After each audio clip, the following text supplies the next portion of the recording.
नमस्कार। चलिए आज बात करते हैं भारतीय संविधान के उस एक अनुच्छेद की जो हमारी विदेश नीति की, हमारी फॉरेन पॉलिसी की आत्मा है। और वो है आर्टिकल 51। ये सिर्फ कोई कानून का पन्ना नहीं है, बल्कि दुनिया को देखने का, उसके साथ जुड़ने का भारत का एक नजरिया है, एक संवैधानिक संकल्प है। ये एक बड़ा सवाल है ना? कि किसी देश का संविधान, जो कि उसकी सबसे बुनियादी किताब है, वो ये कैसे तय करता है कि वो दुनिया के बाकी देशों के साथ कैसा बर्ताव करेगा? भारत के लिए इसका जवाब इसी आर्टिकल 51 में छिपा हुआ है। आइए इसमें थोड़ा और गहराई से उतरते हैं। तो आज हम क्या क्या देखने वाले हैं? सबसे पहले हम समझेंगे कि संविधान में ये शांति की प्रतिज्ञा आखिर है क्या। फिर हम आर्टिकल 51 के उन 4 मजबूत स्तंभों को जानेंगे जिन पर यह टिका है। हम देखेंगे कि कैसे इन सिद्धांतों ने हमारी विदेश नीति को आकार दिया। कुछ ठोस उदाहरणों पर भी नजर डालेंगे और आखिर में सारी जरूरी बातों को एक बार फिर से दोहराएंगे। तो सबसे पहले ये जानना जरूरी है कि आर्टिकल 51 संविधान में आता कहाँ है और इसकी अहमियत क्या है। तो ये संविधान के पार्ट 4 में आता है, जिसे हम राज्य के नीति निर्देशक तत्व या डीपीएसपी कहते हैं। अब ये क्या है? ये एक तरह से वो गाइडिंग प्रिंसिपल्स हैं जो हमारे संविधान निर्माताओं ने सरकार के लिए बनाए थे। सोचिए, दो विश्व युद्धों के बाद और एक लंबी गुलामी से निकलकर एक नया देश बन रहा था, तो उसे रास्ता दिखाने के लिए ये सिद्धांत गढ़े गए। और आर्टिकल 51 इस पूरे चैप्टर का आखिरी आर्टिकल है। एक दिलचस्प बात यह है कि ये जो प्रिंसिपल्स हैं, ये आयरलैंड के संविधान से प्रेरित हैं और इन्हें आप कोर्ट में जाके लागू नहीं करवा सकते। तो फिर सवाल उठता है कि ये इतने ज़रूरी क्यों हैं?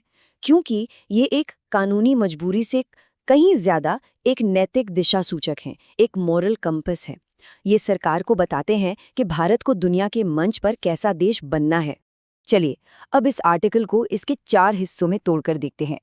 ये 4 हिस्से मिलकर ही शांति और सहयोग का एक पूरा ब्लूप्रिंट तैयार करते हैं। इसका पहला हिस्सा क्लॉज ए बिल्कुल साफ साफ कहता है, अंतर्राष्ट्रीय शांति और सुरक्षा को बढ़ावा देना। ये भारत की विदेश नीति का, आप कह सकते हैं, सबसे पहला और बुनियादी लक्ष्य है। और ये सिर्फ कहने की बातें नहीं हैं। देखिए, भारत आज़ादी से पहले ही 1945 में यूनाइटेड नेशंस के संस्थापक सदस्यों में से एक था। हमने दुनिया भर में यूएन के पीस कीपिंग मिशंस में सबसे ज़्यादा सैनिक भेजे हैं। और एक न्यूक्लियर पावर होने के बावजूद हमारी पॉलिसी नो फर्स्ट यूज़ की है, मतलब हम पहले परमाणु हमला नहीं करेंगे। ये शांति के लिए हमारी प्रतिबद्धता का बहुत बड़ा सबूत है। अब आते हैं दूसरे स्तंभ पर। क्लॉज बी जोर देता है न्याय और सम्मान पर।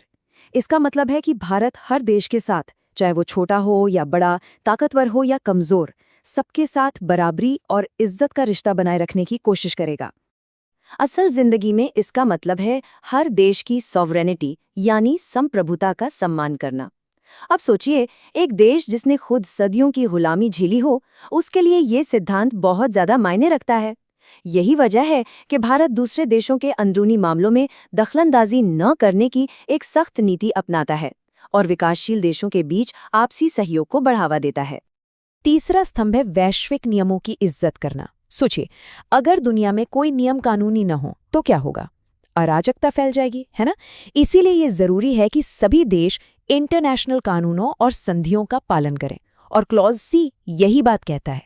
और भारत ने हमेशा ये दिखाया है कि वो एक जिम्मेदार देश है, चाहे वो समुद्री कानूनों पर यूएन कन्वेंशन हो या पेरिस क्लाइमेट अग्रीमेंट हो या फिर इंटरनेशनल कोर्ट ऑफ जस्टिस के फैसलों का सम्मान करना हो।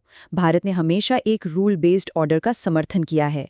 और आखिर में आता है चौथा और शायद सबसे जरूरी स्तंभ कि भैया लड़ाई झगड़ा नहीं, बातचीत और मध्यस्थता से मसले सुलझाओ।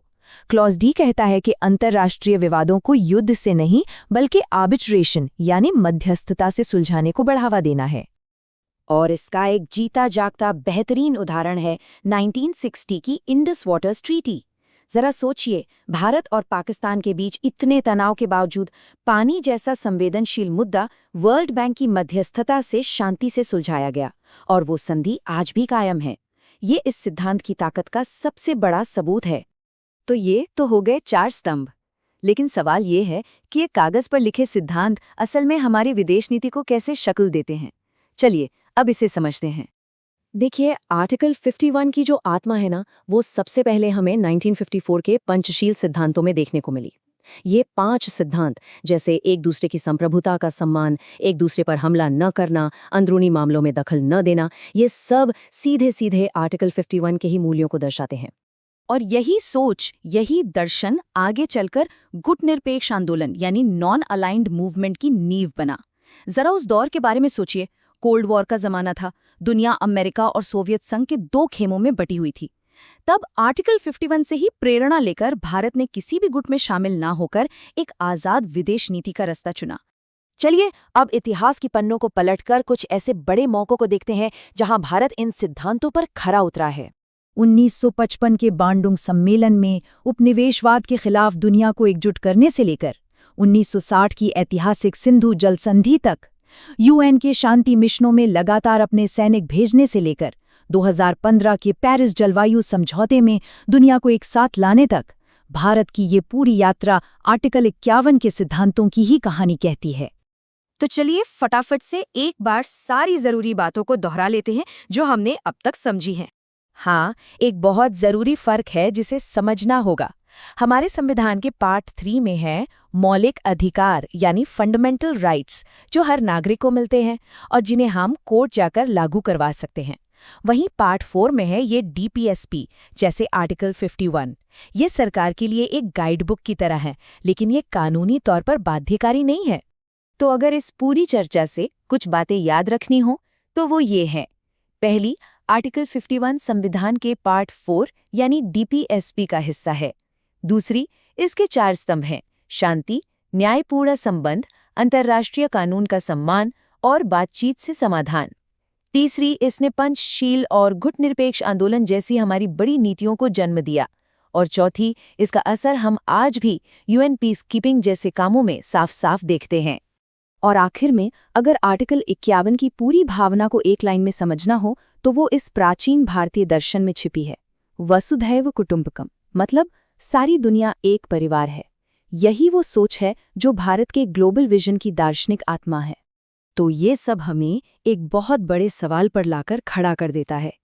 आज की इस जटिल दुनिया में, जहां हर रोज नए तनाव पैदा हो रहे हैं, क्या शांति, सहयोग और आपसी सम्मान के ये संस्थापक सिद्धांत पहले से भी कहीं ज्यादा जरूरी और प्रासंगिक नहीं हो गए हैं? इस पर विचार जरूर कीजिएगा।